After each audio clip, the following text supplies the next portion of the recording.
ढेर सारे मुद्दों, ढेर सारे दावों, ढेर सारे वादों के साथ तमिलनाडु का चुनाव पूरे चरम पर है, शबाब पर है। बहुत सारे मुद्दे यहाँ पर नेता लोगों के बीच में जाते हैं और बहुत सारे मुद्दे ऐसे भी हैं जो जनता के अपने हैं और महिला सुरक्षा का मुद्दा उनमें से एक ऐसा ही मुद्दा है।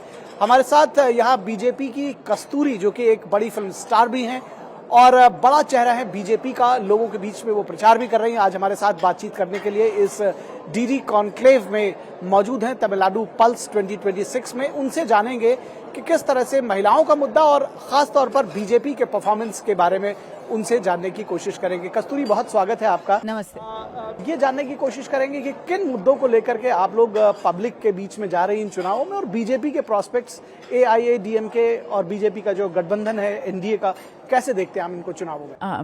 मैं आपके दूसरी सवाल को पहले जवाब दे दूंगी।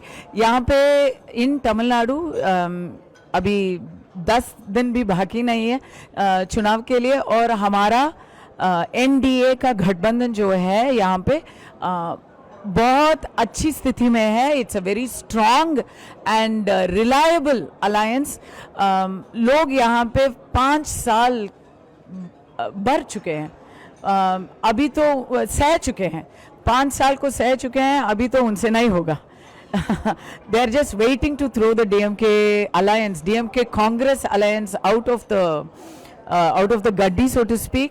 और इंडिया भर में, भारत भर में जहां भी डबल इंजन सरकार है, वहां जो बढ़ाई है, वहां जो बढ़ावा है, उसको देखकर हम भी चाहते हैं कि यहाँ भी एक सरकार बने जिसमें स्टेट और सेंटर के बीच में कोई प्रॉब्लम नहीं हो, कोई कॉन्फ्लिक्ट नहीं हो, जहाँ पे जो भी प्लान्स सेंटर ने अनाउंस करता है वो जल्द से जल्द तुरंत यहाँ पे इम्प्लीमेंट हो जाए। So people are waiting for that. इसमें आपने कहा कि बहुत सारे मुद्दे हैं और उनमें एक महिला सुरक्षा है। नो, यहाँ तो सबसे बड़ा मुद्दा है महिला सुरक्षा। सिर्फ 5 साल में यहाँ बेकार हो गया है स्टेट। यहाँ पे अभी हम लोग लड़कियां तो पढ़ने के लिए, कॉलेज तक जाने के लिए डर रहे हैं क्योंकि कॉलेज जाने वाले को सेक्सुअल असॉल्ट होता है। कॉलेज में नौकरी करने के लिए एक औरत गई, एक महिला गई, उसको असॉल्ट हो गया।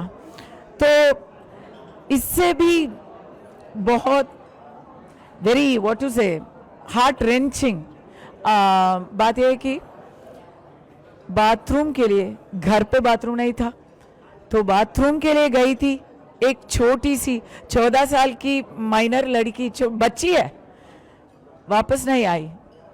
जब वापस मिला तो वो लड़की नहीं मिली, टुकड़े टुकड़े करके वो टुकड़े मिले। उसको गैंग रेप हुआ और उसको काट कर टुकड़े टुकड़े कर दिए। वैसे मोदी जी तो बाथरूम बनाने के लिए, शौचालय बनाने के लिए, हर घर के लिए 12,000 दे रहा है। इसको ये लोग नहीं, ये इस्तेमाल ही नहीं करेंगे बिकॉज वो बना दिया तो वो बीजेपी का क्रेडिट हो जाएगा ना। इसीलिए ये लोग ये सारे सेंट्रल स्कीम्स को यहाँ इम्प्लीमेंट ही नहीं करते। EWS नहीं हुआ, वो एक और बड़ा मामला है यहाँ पे। EWS इंडिया भर, हमारे नेबरिंग स्टेट्स में भी ऑपोजिशन, विपक्ष का गवर्नमेंट चालू है, मगर वहाँ पे EWS भी इम्प्लीमेंट हुआ है, यहाँ नहीं है। क्यों नहीं? So this is a problem where first we need an electoral solution. ये जो DMK का ये यूजलेस गवर्नमेंट है, इसको पहले हटा देना है, उसके बाद हम बढ़ाई के बारे में और महिला सुरक्षा के बारे में जो ADMK BJP अलायंस का गवर्नमेंट आएगा उन पे भरोसा रख के उनसे ये सब हो जाएगा बोल के हम इंतजार कर रहे हैं। एक और इशू है, वो है महिला आरक्षण का लोकसभा में, पार्लियामेंट में, और दूसरा स्टेट असेंबलीज में। उसको लेकर के भी काफ़ी यहाँ पर वॉइसेस रेज की जा रही हैं। लेकिन कुल मिलाकर मुद्दा ये है कि महिलाओं को आरक्षण मिलना चाहिए या नहीं मिलना चाहिए, ये एक बड़ा बेसिक प्रश्न है। इसको कैसे देखती हैं आप?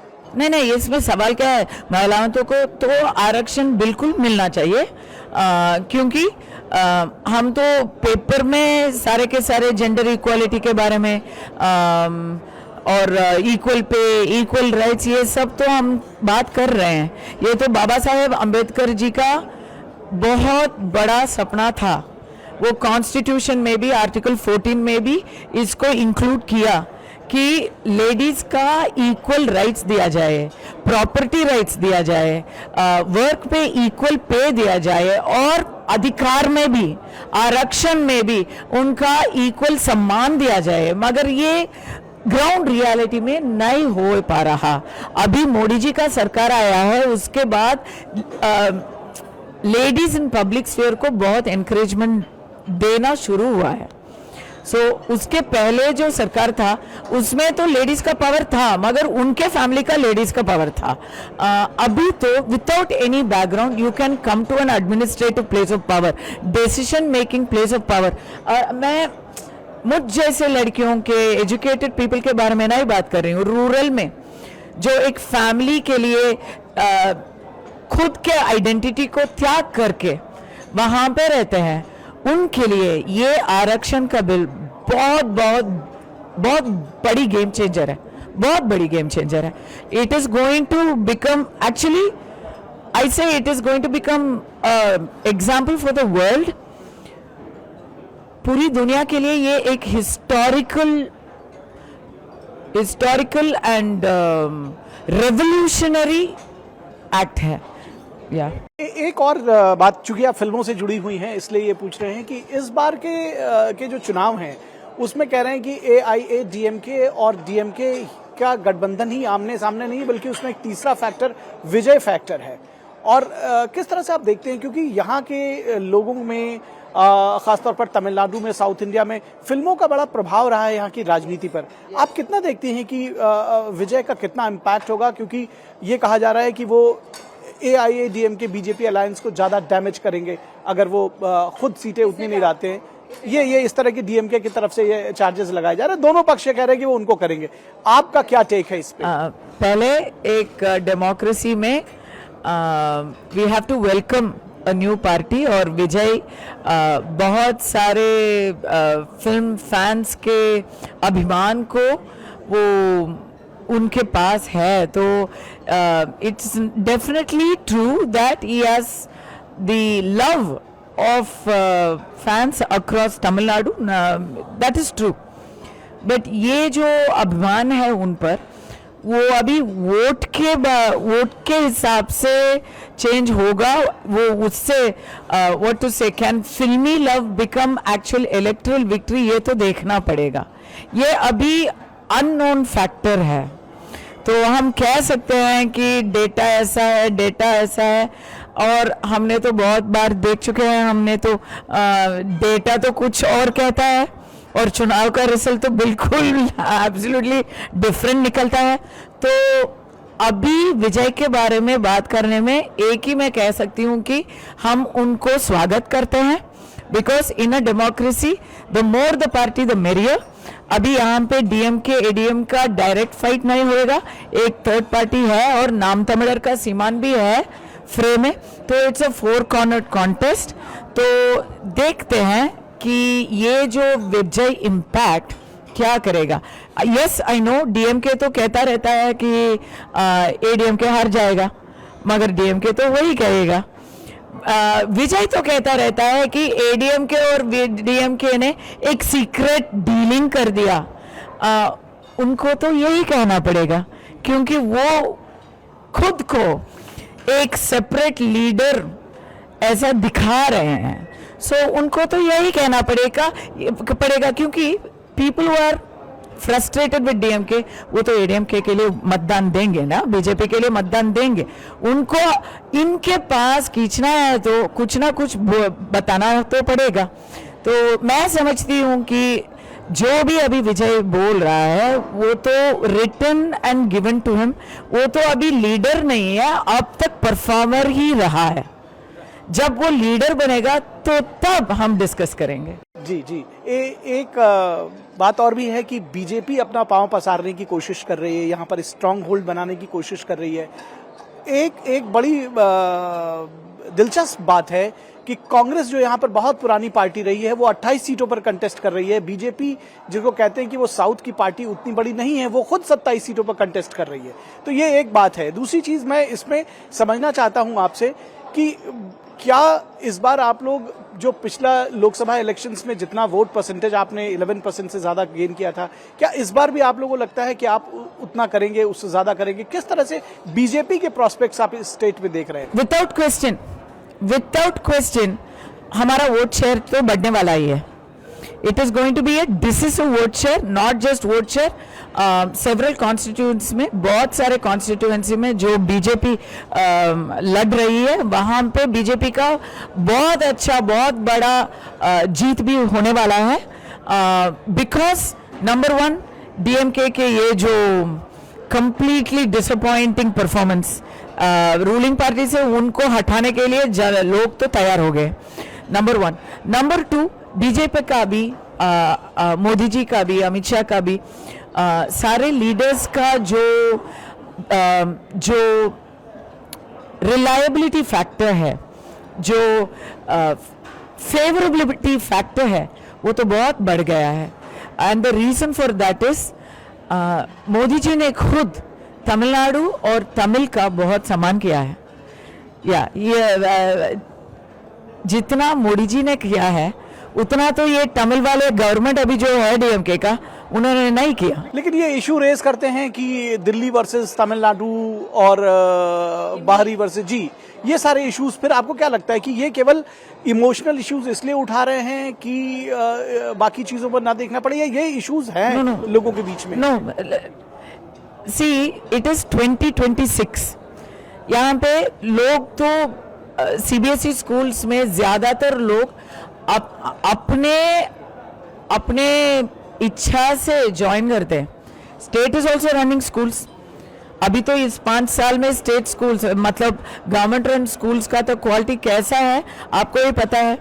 सो data is showing that there is so many schools, more than 500 schools have been closed because all the parents are preferring CBSE या ICSE से NCERT schools।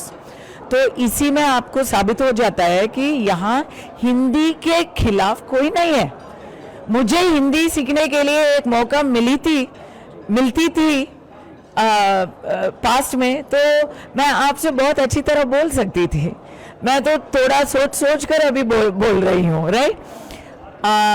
ये तो एक पॉइंट था कि हमें हिंदी सीखना है, मगर हिंदी बेल्ट में जो लोग हैं वो तो कुछ अन्य भाषा सीखने नहीं, उनके सीखने के लिए कुछ जरूरी ही नहीं है। मगर जो नई एनसीईआरटी पॉलिसी अभी एनईपी है, उसमें तो उनका भी 3rd लैंग्वेज पॉलिसी कंपलसरी हो गया है। तो इसीलिए हम मानते हैं कि now it is a level playing field. You also learn a south Indian language, तो हम भी शौक से हिंदी सीख जाएंगे, नंबर 1। नंबर 2,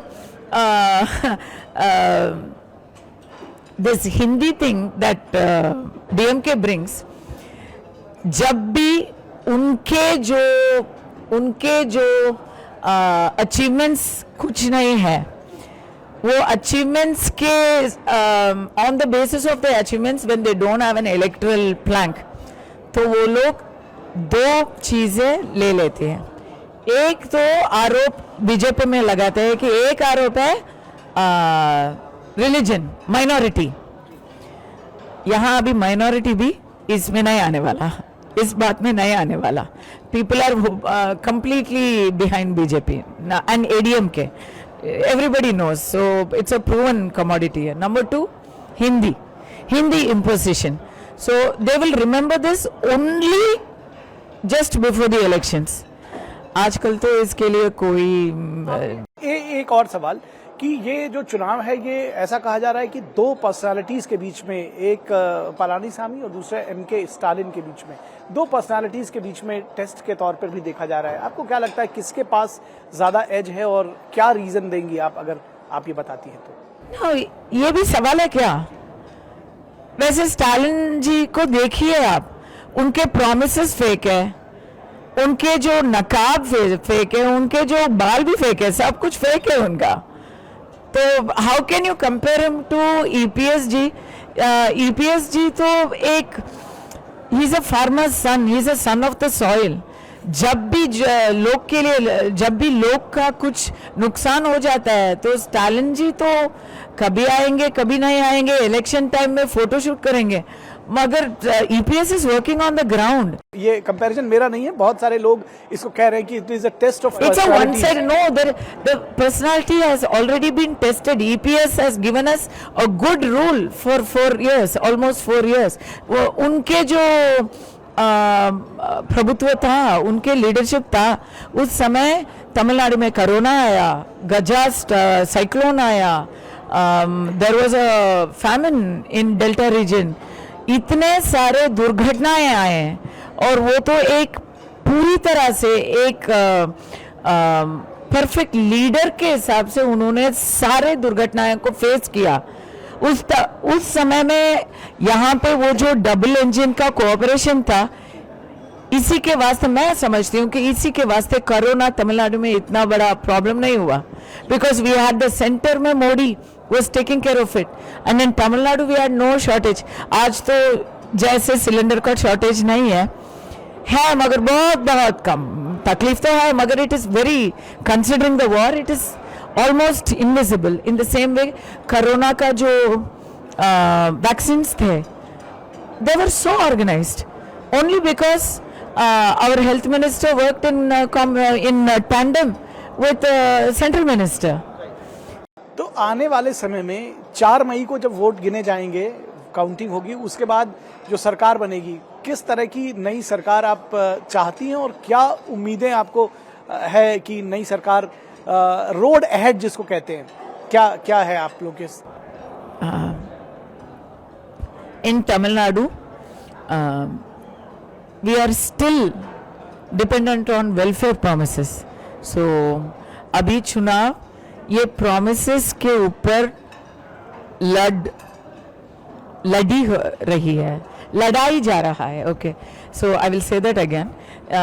इन तमिलनाडु, अब तक तमिलनाडु तो बहुत इंडस्ट्रियलाइज्ड स्टेट माना जाता है, और इस स्टेट से तो हम we are number 2 in tax collection, tax contribution. Tamil Nadu is number 2, so it is a very well developed state. फिर भी यहाँ चुनाव वेलफेयर प्रोमिसेस के ऊपर लड़ाई जा रहा है। तो ये तो मेरा पर्सनल ओपिनियन है कि जब अगली बार चेंज होगी रेजिम, तो धीरे धीरे हमको सेल्फ सफिशिएंसी, आत्मनिर्भरता आ जाए, ताकि ये जो प्रोमिसेस जो है वो स्ट्रेट अवे डोल के हिसाब से, हिसाब के बिना हमें जैसे अभी बिहार में किया हुआ लोन के हिसाब से हो तो अच्छा होगा, where they develop the business and it is an incentive. यहाँ तो अभी it's a promise, you know, it is a attractive promise, it's more of an offer. ये ऑफर्स जब इंसेंटिव्स बन जाएंगे, ये जो इलेक्शन प्रॉमिसेस जब एम्पावरमेंट बन जाएंगे, तब मुझे अच्छा लगेगा। बहुत धन्यवाद डीडी न्यूज से बातचीत करने के लिए। तो कस्तूरी का कहना है कि 4 मई को जब वोट गिने जाएंगे तो AIADMK बीजेपी यानी कि एनडीए गठबंधन की सरकार बनेगी। महिलाएं एक बार फिर से इस राज्य में खुशहाल हो सकेंगी और विकास नए सोपान गढ़ सकेगा। तो डीडी कॉन्क्लेव के इस अंक में बस इतना ही। नमस्कार।